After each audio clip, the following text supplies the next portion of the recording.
Alright, I'm going to do a quick update on the Silver Bullet race motor that I'm building.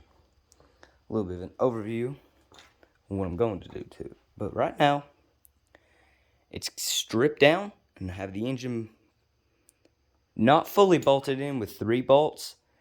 That one's good, it goes all the way through. That one's good, it goes all the way through. And I found one more that goes all the way through. But I had to use 2 of the ones that originally came out of this engine on the custom cruiser. So I'm going to dig around here for a while, because maybe somewhere on this shelf I'll have another one. So it's different threads. So somewhere I might have a 3/8 bolt that'll work, but I don't think I will. So it looks like for now I'm running 3 bolts. It's just in there. It's only, those 2 are tightened to like 1 or 2 clicks with the impact, and then the other one over there is just with the hand thing. If you're wondering why it's so dark, by the way, that bulb up there burnt up just a minute ago. So you can't see anything now. Kind of sucks. The shroud is off. It's just sitting in place because I wanted to see if the gas tank would fit. See, bolt holes. Well, it's going to be an inlet, but bolt holes do line up. I need to replace the fuel line probably, because that's pretty stiff old line there. The issue is there's so little room between the engine and the gas tank, you have to take the engine off to get the gas tank out. I had it in with those 2 bolts there and wanted to get the gas tank in to see if it fit. I had to take that one out and pivot the entire engine this way to get to fit.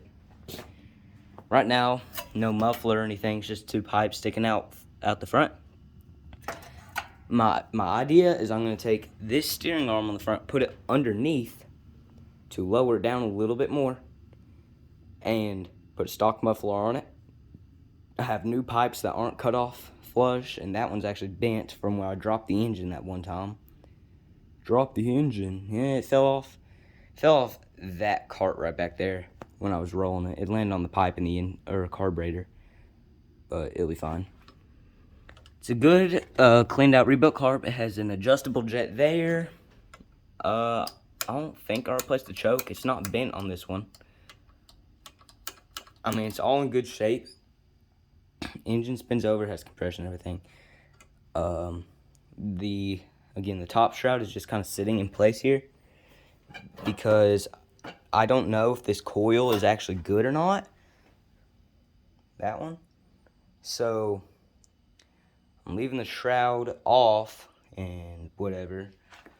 Probably just stick on the shelf. I'm leaving the shroud off until I know the coil is good. Up here on the shelf is the transmissions. I have all sorts of transmissions here. This one I got at the scrapyard for $17.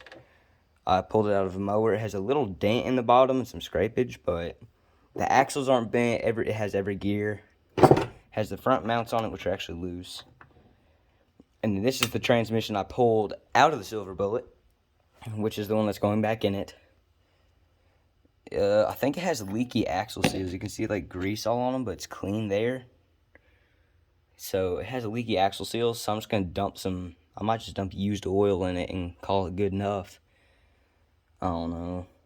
Probably not used oil. I'll dump some cheap oil in there. Because this one doesn't have a fill plug on top. This one actually has a rubber plug on top of the case. The older ones have rubber fill plugs on them. The new ones don't, so kind of sucks. Also have to get that pulley off. It's rusted on there. And for the pulley setup I'm going to run on this thing. To go really fast, you need a really big pulley swap. The engine is going to have this. A little under 5-inch pulley. About 4 3/4. And on the bottom of the jack shaft, it's going to have this pulley on there. It's about 3.5. It's not that crazy of a pulley ratio, but the jack shaft is still going to spin a little bit faster than the engine, which is what you want. And then, pretty much, I'm going to cut the center hub out of that pulley with a hole saw and weld into this pulley. And not this pulley, but one like it. I'm going to cut the center out of this. So I'm going to 3.5 and a 3.5. Cut the hub out of this. Cut the hub out of this. And weld them into these. So I have 2 3.5-inch pulleys with 5/8 key bores. The pulley I'm actually going to cut up is probably this one on the floor here. Under the oil spill. This thing fell off the jack stands and hit that engine. And knocked the engine over. Dumped used oil everywhere. Nasty gas-filled oil too, I think. So, you know, kind of a mess. So yeah, pretty much what that means.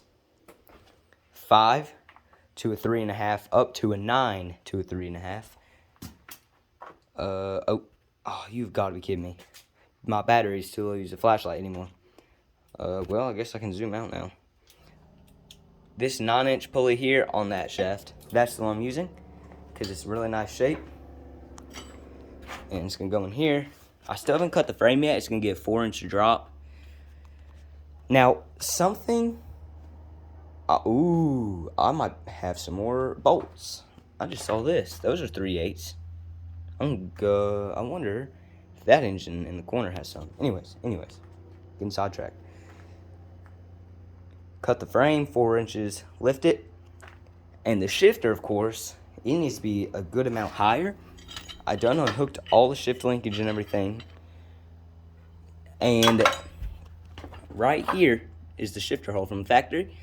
I'm gonna come up here, step it, drew a new hole as high up as I can possibly get it. I might even move it forwards to here if I have to. And I'm just gonna run the rod up, take all the excess off, and that's gonna put my shifter higher up. It's gonna let it shift all fine. Here's the fenders over here. I need to get that shifter thing out. It's probably gonna have a longer travel to make the shifter actually fit where it needs to be. It might need to get cut off a little shorter and the hole raised. So it might have a little bit longer shift travel, which I am okay with. But yeah, it's looking good so far. I think the next thing I'm gonna try and do is see if I can get this engine running. Just on the stand here, well, on the motor here. And the front end needs some more work. You can't see it, and I'll have a flashlight. But pretty much the frame does like a 90, like this on the front. But this bottom piece here isn't actually connected to the other part of the frame. Pretty much the top of the frame here does a 90 down, but there's this side piece, but it's not connected. See how you can see light through that right there? That gap needs to be welded up because it's trying to like bend out with the pressure of the front axle all the way up there. And I had to do that to lower it in the front. It's also going to be lowered in the back. So, I mean, it should be pretty good. I don't have any new oil for this. I'm thinking I'm going to run some 10W40, run some slightly thicker oil. I have new filters there. I have a little bit of 10W40 left in here. I'll get some more of that to throw in there. Something I was going to do. And I needed WD-40 for it. That's all I remember. I needed to spray this on some... Oh, I remember. Pulley. Oh. And I know PB Blaster is better than WD-40 for breaking stuff free like this, but we ran out. Anyways. Now, another thing that you might not remember or haven't seen is the hood doesn't have any mounts. It's broke off. So I'm just going to get a door hinge or a gate hinge or something and run some flat strap bent up around the bottom of the hood there and bolt it to the front plastic and the side metal part of the hood. All down, you know, maybe 2 bolts here, 2 bolts on the front, 2 bolts on the side. And then where the muffler bolts on 2 bolts through those holes there, I'll bolt the hinge on there and the little pivot. And I might weld some bolts where these studs are here. Weld some bolts and put some wing nuts on top of there to keep the hood down. Or,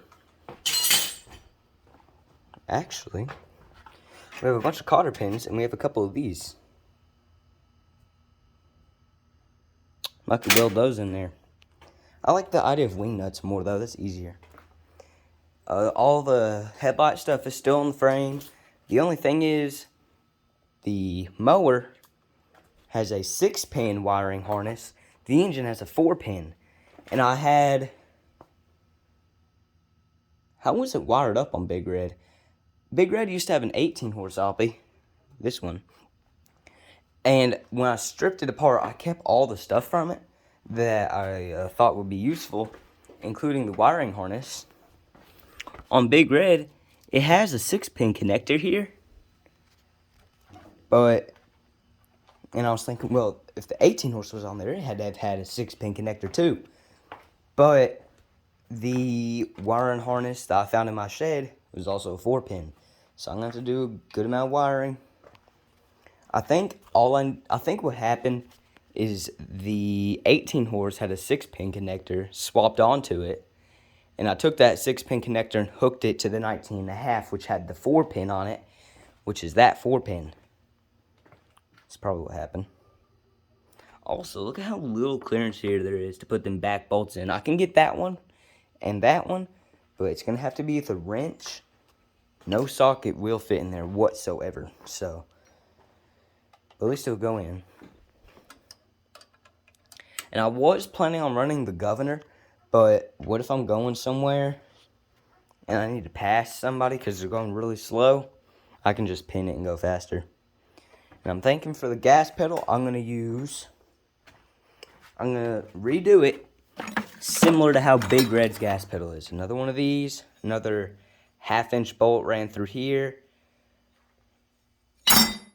with, instead of a piece of round pipe on it, cut up some of this square tubing as the pedal and drill a hole for a bolt off the side of it so I can put something on there to like roll with your foot. Put like this on it right here and put, you know, 3/8 bolt to that so it rotates with your foot to make it really smooth and comfortable for a long ride. Somewhere back here, I don't know where it is. I had a hex head 3/8. I think it was stainless too. I don't know where it went. Well, that sucks. Anyways, but yeah. So I've done a lot of stuff to this, and there's still a lot of stuff that needs to be done to this. Mainly, I've stripped it down and started bolting this engine on. So yeah, I'm just gonna run it without a governor, I think, because I think the governor is actually messed up on this engine. It's really, really rusty. It's sat outside for a long time, so it's super, super rusty. And because of how rusty it is, I just don't think the governor's good anymore. It's really stiff. You can barely move it with your fingers. It actually hurts. So I'm just going to hook it straight to the carburetor and call it good. And I'm going to take the crap out of the dash. Oh, I should have taken all the deck stuff out before putting the engine in. I might loosen those bolts up and spin the engine around and pull this gas tank back out. Oh, wait. See? Anyways, it's a nice big gas tank though. Look how big that is. So it's not one of the little tanks like what the Custom Cruiser had in it. Anyways, before this video gets too long, I guess I'm gonna cut it off here. I'm ready for this thing to drive, y'all.